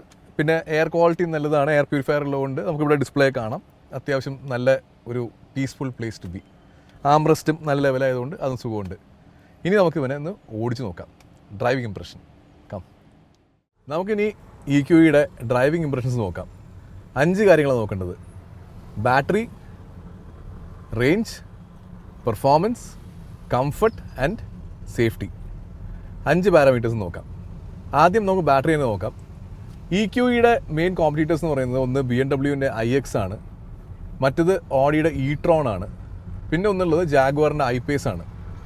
സോ ഈ കാറ്റഗറി വണ്ടികൾ നോക്കുമ്പോൾ EQEക്ക് അത്യാവശ്യം സൈസുള്ളൊരു ബാറ്ററി ഉണ്ട്. 90 kWh കപ്പാസിറ്റിയുള്ളൊരു ബാറ്ററിയാണ് EQEക്ക് ഉള്ളത്. സൈസുള്ള ബാറ്ററിയാണ്. ഇനി ഇതിൻ്റെ റേഞ്ച്, മെർസിഡീസ് അവകാശപ്പെടുന്ന റേഞ്ച് എന്ന് പറഞ്ഞാൽ 462 കിലോമീറ്റേഴ്സ് നോർമൽ ഡ്രൈവിങ്ങിലും കുറച്ചും കൂടി എഫിഷ്യൻ്റ് ആയിട്ട് ഓടിക്കുകയാണെങ്കിൽ, അതായത് ഇതിലൊരു എഫിഷ്യൻസി മോഡുണ്ട്. ആ എഫിഷ്യൻസി മോഡിൽ കുറേ അനാവശ്യ ഫീച്ചേഴ്സൊക്കെ നമുക്ക് ഓഫ് ചെയ്തിടാം മാക്സിമം റേഞ്ച് കൂട്ടാൻ വേണ്ടിയിട്ട്. സോ ആ മോഡിൽ ഓടിക്കുകയാണെങ്കിൽ നമുക്ക് ഓൾമോസ്റ്റ് ഒരു 550 കിലോമീറ്റേഴ്സ് ഒരു റേഞ്ച് കിട്ടാമെന്നാണ് മെർസിഡീസ് പറഞ്ഞത്. നമ്മളിന്ന് ഓൾമോസ്റ്റ് 130 കിലോമീറ്ററോളം ഓടിച്ചു. ഇപ്പോൾ നമുക്ക് 57% ബാറ്ററി കാണിക്കുന്നുണ്ട്. അതിൽ ആ 57% കാണിക്കുന്ന മാക്സിമം റേഞ്ച് എന്ന് പറഞ്ഞാൽ നോർമൽ കണ്ടീഷനിലാണെങ്കിൽ 244 കിലോമീറ്ററും ഏറ്റവും എഫിഷ്യൻറ്റ് കണ്ടീഷനിലാണെങ്കിൽ 307 കിലോമീറ്ററും പോകും. നമുക്ക് ഡിസ്പ്ലേയിൽ കാണാൻ പറ്റും. നല്ല ഫീച്ചർ അത്. നോർമൽ റേഞ്ച് ഇത്രയാണ്, മാക്സിമം റേഞ്ച് ഇത്ര എന്നുള്ളത്. അത് ഈ മെർസിഡീസ് EQ സീരീസിൻ്റെ ഒരു വലിയൊരു അഡ്വാൻറ്റേജാണ്. നമുക്ക് ഗസ് വർക്ക് അധികം ചെയ്യേണ്ടി വരില്ല. മാക്സിമം ഇപ്പോൾ എത്ര പോകും എന്നുള്ളതിൻ്റെ ഒരു ക്ലാരിറ്റി കിട്ടും. അപ്പോൾ റേഞ്ചിനെ കുറിച്ചുള്ള കാര്യം ഇതാണ്. പക്ഷേ റേഞ്ച് ഈ 90 കിലോവാട്ട് ബാറ്ററിയും ഇത്രത്തോളം എയറോഡൈനാമിക്കലി എക്സെപ്ഷണലി ഡിസൈൻഡ് ആയ ഒരു കാറിന് കുറച്ചും കൂടെ റേഞ്ച് കിട്ടണമായിരുന്നു എന്നുള്ളതാണ് എൻ്റെ ഓണസ്റ്റ് ഒപ്പീനിയൻ. കാരണം മെർസിഡീസ് തന്നെ ഒരു കാർ ഉണ്ടാക്കിയിട്ടുണ്ട്. ഒരു കോൺസെപ്റ്റ് ആണെങ്കിലും EQXX എന്ന് പറഞ്ഞൊരു കോൺസെപ്റ്റ് മെർസിഡീസ് ഉണ്ടാക്കിയിട്ടുണ്ട്. ലോകത്തിൽ ആദ്യത്തെ 1000 കിലോമീറ്റർ ഒറ്റ ചാർജിൽ പോകുന്ന ഒരു കാറാണ് EQXX. അപ്പോൾ ആ EQXX ഉണ്ടാക്കിയ മെർസിഡീസിന് എന്തുകൊണ്ട് EQEക്ക് ഒരു 500 അല്ലെങ്കിൽ 600 കിലോമീറ്ററിന് മുകളിലേക്ക് റേഞ്ച് കൊണ്ടുവരാൻ പറ്റിയില്ല എന്നുള്ളത് it's a very big question. പക്ഷേ സഫീഷ്യൻറ്റ് റേഞ്ച് ആണ്. കംഫർട്ടബിളി നമുക്ക് അത്യാവശ്യം ഡെയിലി യൂസും കാര്യങ്ങളും അല്ല, ഒരു സപ്പോസ് ഒരു ലോങ് ഡിസ്റ്റൻസ് ആണെങ്കിലും സ്ട്രെസ് ഫ്രീ ആയിട്ട് പോയിട്ട് വരാം. സോ അടുത്ത് വരാൻ പോകുന്നത് ഇതിൻ്റെ പെർഫോമൻസ് ആണ്. അത് എനിക്ക് ഏറ്റവും ഇൻട്രസ്റ്റ് ഉള്ള കാര്യമാണ്. കാരണം ഇതൊരു വെരി പവർഫുൾ സ്പോർട്സ് കാർ എന്ന് വിളിക്കാവുന്ന രീതിയിലുള്ള പെർഫോമൻസ് ഉള്ള കാറാണ്. 0 to 100 4.6 സെക്കൻഡാണ്. കാരണം ആലോചിക്കണം, ഇത് 2.5 ടൺ വെയിറ്റ് ഉള്ള ഒരു SUV ആണ്. പക്ഷേ 4.5 സെക്കൻഡിൽ 100 എത്തും. 408 bhp 858 ന്യൂട്ടൺ മീറ്ററാണ് ഇതിൻ്റെ ടോർക്ക്. സോ ഒരു ടോർക്ക് മോൺസ്റ്റർ ആണ് നമ്മുടെ EQE 500. 0 to 100 4.6 സെക്കൻഡാണ്. ടോപ്പ് സ്പീഡ് ഒരു 210 കിലോമീറ്റേഴ്സിൽ അവർ ക്യാപ്പ് ചെയ്തിട്ടുണ്ട്. സോ ഫൺ ടു ഡ്രൈവ് ആണ്, ഒരു സംശയമില്ല. ഞാൻ MT സ്ട്രെച്ച് കിട്ടിയപ്പോൾ ശരിക്കും നല്ല രീതിയിൽ എൻജോയ് ചെയ്തു. ഇൻസ്റ്റൻറ്റ് ആക്സിലറേഷൻ ആണ്, ഒരു ലാഗില്ല. നമുക്ക് ഇതിൽ നമ്മുടെ മെർസിഡീസിൻ്റെ ഫോർമാറ്റിക് ഓൾ വീൽ ഡ്രൈവ് സിസ്റ്റം ഉണ്ട്. സോ ടോർക്ക് ഡിസ്ട്രിബ്യൂഷനൊക്കെ വളരെ ഈവൻ ആണ്. എഗൈൻ ഇത് ഡ്യുവൽ മോട്ടറാണ്, ഫ്രണ്ടിലും ബാക്കിലും മോട്ടറുണ്ട്. നമ്മുടെ പഞ്ചിലൊക്കെ സിംഗിൾ മോട്ടറാണ്. 2 മോട്ടറുള്ളതുകൊണ്ടും ഈ പറഞ്ഞ ഫോർമാറ്റിക് ഉള്ളതുകൊണ്ടും ട്രാക്ഷനൊക്കെ കറക്റ്റാണ്. ഇൻസ്റ്റൻറ്റ് ആക്സിലറേഷൻ ആണ്. അപ്പോൾ മോട്ടറിൻ്റെ കാര്യം പറയട്ടെ. നമ്മുടെ പഞ്ചിൻ്റെ എപ്പിസോഡ് ചെയ്തപ്പോൾ എൻ്റെ സൈഡിൽ നിന്നൊരു മിസ്റ്റേക്ക് ഉണ്ടായിരുന്നു. ഞാൻ അതിൽ നമ്മുടെ റീജൻ്റെ കാര്യം പറഞ്ഞപ്പോൾ മോട്ടർ തിരിഞ്ഞ് കറങ്ങണു എന്നൊരു അബദ്ധം ഞാൻ പറഞ്ഞിരുന്നു. അത് എൻ്റെ വായന്നൊരു വെള്ളി വീണതാണ്. I am very sorry. കുറച്ച് പേര് എൻ്റെ കമൻറ്റ് ബോക്സിൽ കറക്റ്റ് ചെയ്തിരുന്നു. അത് എനർജി ഫ്ലോവിൻ്റെ കാര്യമായിരുന്നു ഞാൻ പറയേണ്ടിയിരുന്നത്. ഞാൻ എനർജി ഫ്ലോ ആണ് ഞാൻ ഉദ്ദേശിച്ചത്. അൺഫോർച്ചുനേറ്റ്ലി എൻ്റെ വായന്ന് മോട്ടറിനാണ് വന്നത്. So sorry, correction. ഇനി നമ്മുടെ EQEയിലും റീജൻ ഉണ്ട്. 3 മോഡുണ്ട്. ഒന്ന് നോർമൽ റീജൻ ഉണ്ട്, രണ്ടാമത്തെ മോഡ് എന്ന് പറഞ്ഞാൽ സ്ട്രോങ് റീജൻ, മൂന്നാമത്തെ ഒരു ഇൻ്റലിജൻറ്റ് റീജൻ മോഡുണ്ട്. അതായത് കാർ തന്നെ ഡിസൈഡ് ചെയ്യും ഏറ്റവും ഒപ്റ്റിമം ആയിട്ടുള്ള റീജൻ ലെവൽ എന്താണെന്നുള്ളത്. സോ ഐഡിയലി നിങ്ങൾ ഇൻ്റലിജൻറ്റ് റീജനിൽ ഇടുന്നതായിരിക്കും കുറച്ചും കൂടെ ബെറ്റർ. അത്യാവശ്യം ഇൻ്റലിജൻ്റ് ആയിട്ടുള്ള കാർ തന്നെയാണ്, അവൻ തന്നെ തീരുമാനിച്ചോട്ടെ. അടുത്ത് വരാൻ പോകുന്നത് ഇതിൻ്റെ കംഫർട്ടാണ്. കാരണം മെർസിഡീസ് ബെൻസ് ആണ്. നമുക്കറിയാം മെർസിഡീസ് ബെൻസിൻ്റെ ലെജൻഡറി റൈഡ് ക്വാളിറ്റിയാണ്. ബെൻസിലായ യാത്ര എന്ന് പറയില്ലേ, നമ്മുടെ പഴയ മുൻ മുഖ്യമന്ത്രി ശ്രീ K. കരുണാകരൻ്റെ ഏറ്റവും ഫേവറേറ്റ് കാറായിരുന്നു മെർസിഡീസ് ബെൻസ് എന്ന് പറയപ്പെടുന്നത്. അദ്ദേഹത്തിന് അതിൻ്റെ യാത്രാസുഖം വളരെ ഇഷ്ടമായിരുന്നു. അതുപോലെ തന്നെ ഒരുപാട് നമ്മുടെ VIPs മെർസിഡീസ് ബെൻസിൻ്റെ റൈഡ് ക്വാളിറ്റിയുടെ ഫാൻസാണ്. കാരണം അതിലൊരു വേറൊരു ഫീൽ തന്നെയാണ് മെർസിഡീസിൻ്റെ. അതിൻ്റെ ഒരു പ്രധാന കാരണം മോഡേൺ മെർസിഡീസ് ബെൻസുകളിൽ എയർമാറ്റിക് സസ്പെൻഷനാണ്. അതായത് ഇതിൽ ലിറ്ററലി ഇതിൻ്റെ സസ്പെൻഷനിൽ ഒരു എയർ പില്ലോ ഉണ്ട്. അതായത് ഈ നമ്മുടെ സ്ട്രട്ടിൻ്റെ മുകളിൽ ഒരു റബ്ബറിൻ്റെ സ്ട്രോങ് ആയിട്ടുള്ള ഒരു എയർ ബലൂൺ എന്ന് വേണമെങ്കിൽ വിളിക്കാം, അതിൻ്റെ മുകളിൽ ഒരു പ്ലേസ് ചെയ്തിട്ടുണ്ട്. സോ അതിൻ്റെ ഗുണം എന്ന് പറഞ്ഞാൽ ഈ എയർമാറ്റിക് സസ്പെൻഷൻ ഒരു എയർ കംപ്രസറായിട്ട് അവർ കണക്ട് ചെയ്തേക്കുക കുറേ എയർ ലൈൻസ് വഴി. സോ ആ ലൈനിൽ കൂടെ കോൺസ്റ്റൻ്റ്ലി മില്ലി സെക്കൻഡ് കണക്കിന് ഈ സസ്പെൻഷനെ ഇൻഫ്ലേറ്റ് ചെയ്ത് ഡിഫ്ലേറ്റ് ചെയ്തുകൊണ്ടിരിക്കും. അതായത് റോഡിൻ്റെ അൺഡ്യൂലേഷൻസ് അനുസരിച്ചിട്ട് ഈ സസ്പെൻഷൻ്റെ സൈസ് മാറിക്കൊണ്ടിരിക്കും. അതായത് എയർമാറ്റിക് അഡ്ജസ്റ്റ് ചെയ്തുകൊണ്ടിരിക്കും. ശരിക്കും പറഞ്ഞാൽ ഒരു പില്ലോ വെച്ച് അതിൻ്റെ മുകളിൽ നമ്മൾ റൈഡ് ചെയ്യുന്ന ഫീലാണ് മെർസിഡീസ് എയർമാറ്റിക്കിൽ പോയി കഴിഞ്ഞാൽ. സോ അത് ഭയങ്കര ഒരു എക്സ്പീരിയൻസ് ചെയ്യേണ്ട റൈഡാണ്. ഇതിലും നല്ല കംഫർട്ടബിൾ ആണ്. നമുക്ക് സ്പോർട്സ് മോഡാണെങ്കിൽ കുറച്ചുകൂടി സ്റ്റിഫ് ആവും. അതുപോലെ തന്നെ കംഫർട്ട് മോഡാണെങ്കിൽ കുറച്ചുകൂടി സോഫ്റ്റ് റൈഡ് ആവും. റോഡ് മോശമാകുമ്പോൾ ഓട്ടോമാറ്റിക്കലി അതിൻ്റെ സ്റ്റിഫ്നെസ് അഡ്ജസ്റ്റ് ആവും. പിന്നെ ഈ എയർമാറ്റിക്കിന് വേറൊരു വലിയ ഗുണം എന്ന് പറഞ്ഞാൽ ഓട്ടോ ലെവലിംഗ് ആണ്. സാധാരണ ഇപ്പോൾ നമ്മൾ ഒരുപാട് പേര് വണ്ടി കയറുമ്പോൾ ബാക്കൊന്നും ഇരിക്കില്ലേ, പക്ഷേ എയർമാറ്റിക്കുള്ള വണ്ടികളിൽ അത്യാവശ്യം ലോഡ് വന്നാലും ആ ലോഡ് അനുസരിച്ചിട്ട് ഇവൻ അതിൻ്റെ റൈഡ് ഹൈറ്റിനെ ലെവൽ ചെയ്യും ഓട്ടോമാറ്റിക്കലി. അപ്പോൾ സ്റ്റെബിലിറ്റി എപ്പോഴും ഭയങ്കര നല്ലതായിരിക്കും വണ്ടിക്ക്. ഈ ഓവർലോഡൊക്കെ ചെയ്യുമ്പോൾ സാധാരണ വണ്ടിയുടെ ഡ്രൈവിംഗ് ഡൈനാമിക്സേ മാറിപ്പോകാറുണ്ട്. ഇതിൽ അങ്ങനത്തെ പ്രശ്നമില്ല, സ്റ്റേബിൾ ആയിരിക്കും. അത് എയർമാറ്റിക്കിൻ്റെ വേറെ അഡ്വാൻറ്റേജാണ്. 2 ഓഫ് റോഡ് ചെയ്യാൻ പോകുമ്പോൾ നമുക്ക് എയർമാറ്റിക് സസ്പെൻഷൻ വഴി വണ്ടിയുടെ റൈഡ് ഹൈറ്റ് കൂട്ടാം. കാരണം ഇതിൽ ഇൻഫ്ലേറ്റ് ചെയ്ത് നമുക്ക് പൊക്കം കൂട്ടാൻ പറ്റും. സോ അങ്ങനെ അടിയിടിക്കുന്ന പ്രശ്നമൊന്നും കാര്യമായിട്ട് വരില്ല. ആ ഒരു അഡ്വാൻറ്റേജും എയർമാറ്റിക്കിനുണ്ട്. So comfort wise it's next level, ഒരു സംശയമില്ല. പ്രോപ്പർ മെർസിഡീസ് ആണ് ഈ QE SUV. പിന്നെ എയർമാറ്റിങ്ങിന് ഒരു ചെറിയൊരു പ്രശ്നമുണ്ട്. അത് നമുക്കറിയാം, പഴയ മെർസിഡീസ് ബെൻസിലൊക്കെ പഴയ എസ് ക്ലാസിൻ്റെ കുറേ ഫോട്ടോ അല്ലെങ്കിൽ എവിടെയെങ്കിലുമൊക്കെ ഉപേക്ഷിച്ചിട്ട് പോയ എസ് ക്ലാസ്സുകൾ കണ്ടു കാണും. ഈ എയർമാറ്റിക് മര്യാദയ്ക്ക് നോക്കിയില്ല എന്നുണ്ടെങ്കിൽ കുറച്ച് കഴിഞ്ഞാൽ അതിൻ്റെ എയർ ഡിഫ്ലേറ്റ് ചെയ്ത് പോവും, അത് കൊളാപ്സ് ചെയ്യും. അതുകൊണ്ടാണ് പല ബെൻസുകളും നമ്മൾ റോട്ടിൽ ചിലപ്പോൾ വേറെ നാട്ടിലൊക്കെ നോർത്ത് ഇന്ത്യയിലെ കാണാറില്ല ഉപേക്ഷിച്ചിട്ട് പോയേക്കണം. അതിന് മെയിൻ കാരണം ഈ എയർമാറ്റിക് പഴയ വണ്ടികൾ റീപ്ലേസ് ചെയ്യാൻ കുറച്ച് എക്സ്പെൻസീവ് ആണ്. പുതിയ വണ്ടികളിൽ സർവീസും വാറണ്ടിയുള്ള വണ്ടിക്ക് കുഴപ്പമില്ല, അല്ലാതെ ഒരു എക്സ്പെൻസീവ് കോമ്പണൻ്റ് തന്നെ. അപ്പോൾ നിങ്ങളിപ്പോൾ OLXലെങ്ങാനും വല്ല കുറഞ്ഞ വിലയ്ക്ക് മെർസിഡീസ് ബെൻസിന് അല്ലെങ്കിൽ വലിയ എസ് ക്ലാസ് കണ്ട് ചാടിക്കറി മേടിക്കാൻ നിൽക്കരുത്. കാരണം ഡിപ്രിസിയേഷൻ കാരണം ആ വണ്ടിക്ക് വില കുറഞ്ഞ് കാണും, പക്ഷേ എസ് ക്ലാസ് ഒരു കൂട്ടർ വണ്ടി തന്നെയാണ്. അതിൻ്റെ സ്പെയർ പാർട്സിനും അത് ആ വണ്ടിയുടെ വിലയ്ക്കനുസരിച്ചിട്ടുള്ള വാല്യൂ എന്തായാലും കാണും. സോ ബി കെയർഫുൾ, അല്ലെങ്കിൽ പണി വരുന്നുണ്ട് അവറാച്ച. ഇനി ഇതിൻ്റെ ഏറ്റവും ഇമ്പോർട്ടൻറ്റ് ഫാക്ടർ സേഫ്റ്റി. പല ആൾക്കാരും ചോദിക്കാറുണ്ട്, എന്തിനാ ഈ 1.5 കോടിയൊക്കെ കൊടുത്ത് ബെൻസ് കാർ മേടിക്കണേ, അല്ലെങ്കിൽ അതിൻ്റെ ആവശ്യമുണ്ടോ, ആർഭാടം അല്ലേ എന്നുള്ളത്. ലക്ഷറി കാർ ആർഭാടം തന്നെയാണ്, പക്ഷേ നമുക്ക് വില കൊടുക്കാൻ പറ്റാത്തൊരു കാര്യമുണ്ട്, അതാണ് സേഫ്റ്റി. ആൻഡ് മെർസിഡീസ് ബെൻസിന് ഒരു വലിയ അഡ്വാൻറ്റേജ് എന്ന് പറയുന്നത് സേഫ്റ്റിയുടെ കാര്യത്തിൽ ദേ ആർ പൈനിയേഴ്സ്. പണ്ട് മുതലേ മെർസിഡീസ് ബെൻസ് സേഫ്റ്റിക്ക് ഒരുപാട് പ്രാധാന്യം കൊടുത്തിട്ടുള്ള കമ്പനിയാണ്. അവരെ പഴയ കാറുകൾ നോക്കുകയാണെങ്കിൽ തന്നെ ഹൈലി സേഫ് ആയിട്ടുള്ള കാറുകളാണ്.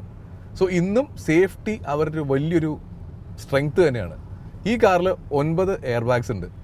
സാധാരണ ഫ്രണ്ട് എയർ ബാഗ്സും സൈഡ് എയർ ബാഗ്സും മാത്രമല്ല, വിൻഡോ എയർ ബാഗ് ഉണ്ട്. അതായത് നമ്മളെപ്പോഴും ഈ ആക്സിഡൻറ്റ് എന്ന് പറയുമ്പോൾ സാധാരണ പറയാവുന്ന ഹെഡ് ഓൺ കൊളിഷൻ മുമ്പിൽ നിന്ന് വരുന്നത്, പിന്നെ റിയർ ഇമ്പാക്റ്റ് പുറയിൽ നിന്നിരിക്കുന്നത്. പക്ഷേ ഈ രണ്ടിനെ പോലെ തന്നെ ഒരുപക്ഷെ അതിനേക്കാളും ഡേഞ്ചറസ് ആയിട്ടുള്ള വേറൊരു ആക്സിഡൻ്റ് ഉണ്ട്. അതാണ് ടീ ബോണിംഗ് എന്ന് പറയുന്നത്. സൈഡിൽ നിന്ന് വന്ന് ഇടിക്കുന്ന ഇടിയുണ്ടല്ലോ, അത് വളരെ ഡേഞ്ചറസാണ്. കാരണം നേരെ വന്നിടിക്കുമ്പോൾ ഫ്രണ്ടിൽ ക്രംബിൾ സോൺ ഉണ്ട്, ബാക്കിലും ക്രംബിൾ സോൺ ഉണ്ട്. പക്ഷേ ഇവിടെ അങ്ങനെയല്ല. നേരെ സൈഡിലേക്ക് വണ്ടി ഇത്രയും ഫോഴ്സിന് ഇടിച്ചു കഴിഞ്ഞാൽ നമുക്കുള്ള ഇമ്പാക്റ്റും ഇഞ്ചുറിയും വളരെ വലുതായിരിക്കും. സോ അങ്ങനത്തെ ഈ ആക്സിഡൻസിൻ്റെ സമയത്ത് നമ്മളെ സേവ് ചെയ്യാനായിട്ട് ഒരു ഫീച്ചർ ഉണ്ട്, അതായത് ഈ വിൻഡോ എയർ ബാഗ്. ഇനി റിയറിലേക്ക് വരുമ്പോൾ ഒരു സൈഡ് എയർ ബാഗ് ഉണ്ട്, റിയർ പാസഞ്ചറിന് സൈഡിലേക്ക്. അതായത് സെയിം ഇമ്പാക്റ്റ്, ഈ ടീ ബോൺ വീഴുമ്പോൾ നമ്മൾ ഇങ്ങനെ പുറത്തേക്ക് പോകും. അപ്പോൾ ആ പ്രൊട്ടക്ഷൻ നമ്മുടെ ചെസ്റ്റിനെ പ്രൊട്ടക്ട് ചെയ്യാനായിട്ട് ഒരു സൈഡ് എയർ ബാഗ് ഓപ്പൺ ചെയ്ത് വരും. പിന്നെ ഫ്രണ്ടിൽ നമുക്ക് നീ എയർ ബാഗ് കൊടുത്തിട്ടുണ്ട് ഈ സൈഡിലായിട്ട്, നീസിനെ പ്രൊട്ടക്ട് ചെയ്യാനായിട്ട്. മുട്ടിൻ്റെ ഫോഴ്സ് ഫ്രണ്ടിൽ നിന്ന് ഇമ്പാക്റ്റ് വരുമ്പോൾ മുട്ടിനെ പ്രൊട്ടക്ട് ചെയ്യാൻ. ഇതിൻ്റെ വേറൊരു ഉഗ്രൻ ഫീച്ചർ ഈ കാറിലുണ്ട്, പ്രീ സേഫ് ഇമ്പൾസ് എന്ന് പറയും. അതായത് അഗെയിൻ ഈ ടീ ബോൺ സൈഡ് ഇമ്പാക്റ്റ് വരികയാണെങ്കിൽ ഈ കാറ് അത് നേരത്തെ മുൻകൂട്ടി മനസ്സിലാക്കിയിട്ട് നമ്മളെ ഡ്രൈവറെയും പാസഞ്ചറിനെയും കുറച്ച് അകത്തേക്ക് തള്ളും, സീറ്റിനെ സൈഡിലേക്ക് തള്ളും. അപ്പോൾ നമ്മൾ ഒന്നും കൂടെ പ്രൊട്ടക്റ്റഡ് ആയി ഒരു കുറച്ചും കൂടെ സേഫ് ആയിട്ട് സ്ഥലത്തേക്ക് നമ്മളെ അത് മാറ്റി പൊസിഷൻ ചെയ്യും. അതൊക്കെ നെക്സ്റ്റ് ലെവൽ ഫീച്ചറാണ് സേഫ്റ്റിയുടെ കാര്യത്തിൽ. നോർമൽ കാറിൽ നമുക്ക് ആ ഒരു സേഫ്റ്റി കുഷൻ കിട്ടില്ല, ആ ഒരു ബഫർ കിട്ടില്ല. ഇത് കാറ് തന്നെ മുൻകൂട്ടി അറിഞ്ഞ് നമ്മളെ സൈഡിലേക്ക് മാറ്റുകയാണ്. അതുപോലെ തന്നെ പ്രീ സേഫിൻ്റെ വേറൊരു വലിയ അഡ്വാൻറ്റേജ് എന്ന് പറഞ്ഞാൽ, ഇപ്പോൾ അതൊരു കൊളിഷനെ മുൻകൂട്ടി കാണുകയാണെങ്കിൽ ഓട്ടോമാറ്റിക്കലി നമ്മുടെ സീറ്റ് ബെൽറ്റ്സ് ടൈറ്റൻ ചെയ്യും. ഇനി കൂടെയുള്ള പാസഞ്ചർ കുറച്ച് റിക്ലൈൻ ചെയ്ത് കിടക്കുകയാണെങ്കിൽ ഓട്ടോമാറ്റിക്കലി ആ സീറ്റിനെ അത് നേരെ കൊണ്ടുവരും. നേരത്തെ ഒരു മെർസിഡീസിൻ്റെ ഒരു പഴയ ഡെമോ ഉണ്ടായിരുന്നു, അതിൽ ക്ലിയർ ആയിട്ട് കാണിക്കുന്നുണ്ട്. ഹാർഡായിട്ടൊരു ഇമ്പാക്റ്റ് മൂവ് ബ്രേക്ക് ചെയ്യുമ്പോഴത്തേക്കും ഫുള്ളി റിക്ലൈൻ ആയി കിടന്ന ആൾ ഓട്ടോമാറ്റിക്കലി കാറ് തന്നെ നേരെ അയാളൊരു സേഫ് പൊസിഷനിലേക്ക് കൊണ്ടുവന്ന് സേഫ് ആക്കി ഇരുത്തും, സീറ്റ് ബെൽറ്റൊക്കെ ടൈറ്റൻ ചെയ്തിട്ട്. സോ അതൊക്കെ ഒരു വളരെ അഡ്വാൻസ്ഡ് ആയിട്ടുള്ള സേഫ്റ്റി ഫീച്ചേഴ്സാണ്. അതൊക്കെയാണ് നമ്മൾ ഈ പറഞ്ഞ ഇത്രയും വിലയും കൊടുത്ത് മേടിക്കുമ്പോൾ കിട്ടുന്ന ബെനിഫിറ്റ്സ്. പിന്നെ ഇതിൽ നല്ല ഫീച്ചർ എന്ന് പറഞ്ഞാൽ ആക്റ്റീവ് സ്റ്റിയറിംഗ് അസിസ്റ്റാണ്. നമ്മുടെ ശ്രദ്ധ എങ്ങാനും പോയി എന്ന് കാറിന് മനസ്സിലാക്കി കഴിഞ്ഞാൽ സ്റ്റിയറിംഗ് പതുക്കെ ഒന്ന് വൈബ്രേറ്റ് ചെയ്യും. സെൻസേഴ്സ് വഴി കാർ നമ്മൾ നോക്കിക്കൊണ്ടിരിക്കുകയാണ് നമ്മുടെ ശ്രദ്ധ എങ്ങനെയുണ്ടെന്നുള്ളത്. ഇപ്പോൾ നേരത്തെ ഞാൻ പറഞ്ഞില്ല, ഹൈപ്പർ സ്ക്രീനിൽ പാസഞ്ചറിനിരുന്ന് സിനിമ കാണാമെന്നുള്ളത്. പക്ഷേ പാസഞ്ചർ സിനിമ കാണുമ്പോൾ നമ്മളെങ്ങാനും, അതായത് ഡ്രൈവർ ഒരു 3 സെക്കൻഡിനേക്കാളും കൂടുതൽ ആ സിനിമയിലേക്ക് ശ്രദ്ധിച്ചു കഴിഞ്ഞാൽ ഓട്ടോമാറ്റിക്കലി ആ സ്ക്രീൻ കട്ടാവും. ഏത് പാസഞ്ചറിൻ്റെ സ്ക്രീൻ. അതായത് ഡ്രൈവറിൻ്റെ ശ്രദ്ധ പോകുന്നില്ല എന്ന് ഉള്ള കാര്യം കാറാണ് ഉറപ്പുവരുത്തുന്നത്. So that's crazy. എന്നാലും സേഫ്റ്റിക്ക് വേണ്ടി അത് വളരെ ഉപകാരമുള്ളൊരു കാര്യം തന്നെയാണ്. അപ്പോൾ നമ്മുടെ റോഡ് ടെസ്റ്റ് കഴിഞ്ഞു. ഇനി നമുക്ക് ഗുഡ് ബാഡ് അഗ്ലി നോക്കാം. ഗുഡിലേക്ക് വരാം. നമ്പർ 1, ഇതിൻ്റെ പെർഫോമൻസ് ഒരു രക്ഷയില്ല. നേരത്തെ ഡ്രൈവിംഗിൽ ഞാൻ പറഞ്ഞില്ലേ, 408 bhp, 858 Nm torque, 0 to 100 4.6 seconds. റോക്കറ്റാണ് ഈ കാർ, റോക്കറ്റ്. ഓപ്പൺ ഹൈവേ കിട്ടിയപ്പോൾ കാല് കൊടുത്തപ്പോൾ ശരിക്കും സ്പേസ് ഷിപ്പ് പോകുന്ന പോലെ ഈ സാധനം കയറിപ്പോയത്. അത് ഇത്രയും വെയിറ്റുള്ള വണ്ടി, 2.5 ടൺ വെയിറ്റുള്ള വണ്ടിക്ക് ഇത്ര നല്ല പെർഫോമൻസ് ശരിക്കും കമൻറ്റബിൾ തന്നെയാണ്. ഇനി ഒരു സെക്കൻഡ് ഗുഡ് എന്ന് പറഞ്ഞാൽ ഇതൊരു പ്രോപ്പർ മെർസിഡീസ് ബെൻസ് ആണ്. നമ്മൾ ബെൻസ് എന്ന് പറയുമ്പോൾ നമ്മുടെ മനസ്സിൽ വരുന്നൊരു ലക്ഷറിയുടെ ഒരു പിക്ചർ ഉണ്ട്, അല്ലെങ്കിൽ ഒരു ഫീൽ ഉണ്ട്. സ്പെഷ്യലി എനിക്ക് പഴയ നമ്മുടെ 124 പോലത്തെ അല്ലെങ്കിൽ W140 പോലത്തെ മെർസിഡീസിനോടൊക്കെ ഒരു പ്രത്യേക ഒരു സ്നേഹമുണ്ട് താനും, ആ പഴയ എസ് ക്ലാസിൻ്റെ ടാങ്കിനോടൊക്കെ. സോ നമ്മൾ ബെൻസിനകത്ത് കയറുമ്പോൾ കിട്ടുന്നൊരു ഫീല് ഈ EQEയിൽ കിട്ടുമ്പോഴും കിട്ടുന്നുണ്ട്. ആ ഒരു എന്താ പറയുക, ഒരു ഓപ്പുലൻസ് എന്നൊക്കെ പറയില്ലേ, ആ ഒരു ലക്ഷറി ഫീൽ അത് ശരിക്കും ഉണ്ട്. It's properly luxurious. മൂന്നാമത്തെ കാര്യം ഇതിൻ്റെ സേഫ്റ്റി തന്നെയാണ്. വോൾവോൻ്റെ സേഫ്റ്റിയെ പറ്റി നമ്മൾ പറയാറുണ്ട്, ടാറ്റയുടെ സേഫ്റ്റിയെ പറ്റി നമ്മൾ പറയാറുണ്ട്. പക്ഷേ മെർസിഡീസ് ബെൻസ് പണ്ട് മുതലേ സേഫ്റ്റിയിൽ പൈനിയേഴ്സാണ്. പല സേഫ്റ്റി ഫീച്ചേഴ്സും നമുക്ക് അറിയാൻ തന്നെയില്ല ഈ കാറുകളിലൊക്കെ ഇത്രയും സേഫ്റ്റി ഫീച്ചേഴ്സ് ഉണ്ടെന്നുള്ളത്. സോ സേഫ്റ്റി ഇതിൻ്റെ വളരെ ഇമ്പോർട്ടൻ്റ് ആയിട്ടൊരു ഗുഡാണ്. ഇനി നമുക്ക് ബാഡിലേക്ക് വരാം. നമ്പർ 1, എനിക്ക് റേഞ്ച് കുറച്ചും കൂടി ആവാമായിരുന്നു എന്ന് തോന്നി. കാരണം 90 kWh ബാറ്ററി ഉണ്ട്. EQXS പോലത്തെ വണ്ടികൾ അവർ ഉണ്ടാക്കുന്നുണ്ട്. സോ എന്തുകൊണ്ടാണ് ഒരു 470 കിലോമീറ്റേഴ്സ് അല്ലെങ്കിൽ ഒരു 550 കിലോമീറ്ററിനകത്ത് ഒരു റേഞ്ചിനെ ക്യാപ്പ് ചെയ്തെന്നുള്ളത് വലിയ ക്വസ്റ്റനാണ്. കാരണം ഒരു മേ ബി വെയിറ്റ് ആയിരിക്കാം, അറിയില്ല. പക്ഷേ എനിക്ക് തോന്നുന്നു ഐഡിയലി ഈ ഒരു പ്രൈസ് പോയിന്റിൽ ഒരു 600 കിലോമീറ്റർ റേഞ്ച് എങ്കിലും മിനിമം വേണ്ടതായിരുന്നു, 650 കിലോമീറ്റേഴ്സ് എങ്കിലും. ഫോർ എക്സാമ്പിൾ ഇപ്പോൾ BYD-Cയിൽ പറയുന്നത് 650 കിലോമീറ്റേഴ്സാണ് റേഞ്ച്. സോ അതൊരു ചെറിയൊരു നെഗറ്റീവായിട്ട് തോന്നി. Range can improve, may be ഇനി അടുത്ത വേർഷനിൽ റേഞ്ച് നല്ലോണം ഇംപ്രൂവ് ചെയ്യുമായിരിക്കും. രണ്ടാമത്തെ ഒരു ബാഡ് ഇതിൻ്റെ സ്റ്റാർട്ട് സ്റ്റോപ്പ് ബട്ടണിൻ്റെ പൊസിഷനാണ്. ഞാനൊക്കെ സെൻട്രൽ കൺസോളിൽ കൈവച്ച് റെസ്റ്റ് ചെയ്ത് ആംറസ്റ്റിൽ റെസ്റ്റ് ചെയ്ത് വെച്ച് ഓടിക്കുന്ന ഒരാളാണ്, സ്പെഷ്യലി ഹൈവേയിലൊക്കെ ഓടിക്കുമ്പോൾ. അപ്പോൾ ഞാൻ നോട്ട് ചെയ്ത കാര്യം എന്ന് പറഞ്ഞാൽ നമ്മുടെ കൈ, എൻ്റെ വാച്ച് കയ്യിൽ അറിയാണ്ട് ആക്സിഡൻ്റലി തൊടുന്നുണ്ട്. 1-2 പ്രാവശ്യം എൻ്റെ കൈ കൊണ്ട് ഹസാർഡ് ലൈറ്റ് ഓൺ ആവുകയും ചെയ്തു. സോ ആ പൊസിഷൻ ഒരു ഇത്തിരി പ്രശ്നമായിട്ട് എനിക്ക് തോന്നി. അത് രണ്ടാമത്തെ ഒരു ബാഡ്. മൂന്നാമത്തെ ബാഡ് അത് മെർസിഡീസിനെയാണ്. കാരണം മിക്ക ആൾക്കാർക്ക് ഇങ്ങനെ ഒരു വണ്ടി ഉണ്ടെന്നുള്ള കാര്യം അറിയാൻ തന്നെ ഇല്ല. പല ആൾക്കാർ റോട്ടിൽ കൂടെ പോകുമ്പോൾ നോക്കുന്നത് എന്ത് സാധനമാണ്. അപ്പോൾ മെർസിഡീസ് മേ ബി EQEക്ക് കുറച്ചുകൂടെ മാർക്കറ്റിംഗ് കൊടുക്കണമായിരിക്കും, കാരണം ആൾക്കാർ അറിയട്ടെ ഇങ്ങനെ ഒരു വണ്ടി ഉണ്ടെന്നുള്ള കാര്യം. അത് മൂന്നാമത്തെ ബാഡ്. ഇനി അഗ്ലിയിലേക്ക് വരാം. Ugly is the pricing. കാരണം എനിക്ക് ഈ കാർ അഫോർഡ് ചെയ്യാൻ പറ്റില്ല. എനിക്ക് ഈ കാർ ഒരുപാട് ഇഷ്ടമായി, പക്ഷേ at 1.5 crores it's to expensive four me. പക്ഷേ അത് അഫോർഡ് ചെയ്യാൻ പറ്റുന്ന ആൾക്കാർക്ക് ഒരു നല്ലൊരു വാല്യൂ ഫോർ മണി വണ്ടിയാണെന്ന് തന്നെ പറയാൻ പറ്റും. പക്ഷേ ഇതിൽ ചെറിയൊരു പ്രശ്നം എന്ന് പറഞ്ഞാൽ ഞാൻ അറ്റ്ലീസ്റ്റ് എൻ്റെ അനാലിസിസ് ചിലപ്പോൾ തെറ്റായിരിക്കാം, പക്ഷേ ഈ 1.5 crore ബഡ്ജറ്റിലൊരു ബയർ, ഒരു SUV ബയർ, ചിലപ്പോൾ അവർ നോക്കുന്നത് ഡിഫൻഡറോ അല്ലെങ്കിൽ പറഞ്ഞ പോലെ GLSO പോലത്തെ കുറച്ചും കൂടെ എന്താ പറയുക, ആ റോഡ് പ്രസൻസ് എന്ന് പറഞ്ഞ കാര്യമുണ്ടല്ലോ, അതുള്ള വണ്ടികളായിരിക്കും ചിലപ്പോൾ ജനറലി ആൾക്കാർ നോക്കുന്നത്. അപ്പോൾ അതിൽ വലിയ ക്വസ്റ്റൻ ഉണ്ടാവും, ആർക്കാണ് ഈ വണ്ടി, ഈ കാറിൻ്റെ ഐഡിയൽ ബയർ ആരാണ്? എൻ്റെ ഒപ്പീനിയനിൽ ഒരു അണ്ടർസ്റ്റേറ്റഡ് ലക്ഷറി ഇഷ്ടപ്പെടുന്ന ആൾക്കാരില്ലേ, ഒരുപാട് ലൗഡ് അല്ലാത്ത സട്ടിൽ ലക്ഷറി ഇല്ലേ, ഇപ്പോൾ ഈ പറഞ്ഞ ക്വയറ്റ് ലക്ഷറി എന്നൊക്കെ പറയാറില്ലേ, അങ്ങനത്തെ ഒരു ബയർക്കായിരിക്കും ഈ പറഞ്ഞ EQE ഒരു ബെസ്റ്റ് ചോയ്സ് എന്ന് പറയുന്നത്. കാരണം ലക്ഷറി ഉണ്ട്, എന്നാൽ ഒട്ടും ലൗഡല്ല, വളരെ എലഗൻറ്റ് ആൻഡ് സൊഫിസ്റ്റിക്കേറ്റഡ് ആയിട്ടുള്ള ബയറായിരിക്കും മേ ബി ഇതിൻ്റെ ഒരു ഐഡിയൽ കസ്റ്റമർ. ഇന്നത്തെ നമ്മുടെ റോഡ് ടെസ്റ്റ് ഇവിടെ തീരുകയാണ്. അത്യാവശ്യം കോംപ്രിഹെൻസീവായിട്ട് എല്ലാ ഡീറ്റെയിൽസും കവർ ചെയ്യാൻ പറ്റിയെന്ന് വിചാരിക്കുന്നു. ഇന്ന് നമ്മളൊരു അഗ്രസീവ് റോഡ് ടെസ്റ്റിങ്ങിനേക്കാളും ഇതുപോലത്തെ ഒരു ഫ്യൂച്ചറിസ്റ്റിക് കാറിൻ്റെ എല്ലാ ഫീച്ചേഴ്സും അടുത്തറിയാനാണ് ശ്രമിച്ചത്. നിങ്ങൾക്ക് ഈ വീഡിയോ ഇഷ്ടപ്പെട്ടാൽ please like and subscribe. And നിങ്ങളുടെ ഫീഡ്ബാക്ക് അറിയാൻ എനിക്ക് താല്പര്യമുണ്ട്. പ്ലീസ് കമൻറ്റ് ചെയ്യുകയാണെങ്കിൽ അതെനിക്ക് ഒരുപാട് സന്തോഷമായിരിക്കും. ഞാൻ മാക്സിമം റിപ്ലൈ ചെയ്യാൻ ശ്രമിക്കാം. Thank you so much for your support. ഇന്നത്തെ നമ്മുടെ location partner Grand Hyatt Bolgatty ആയിരുന്നു. Thank you Grand Hyatt for your warm hospitality. നമുക്ക് അടുത്തൊരു അടിപൊളി വണ്ടിയായിട്ട് വീണ്ടും കാണാം. Till then drive safe and always use seat belts. By.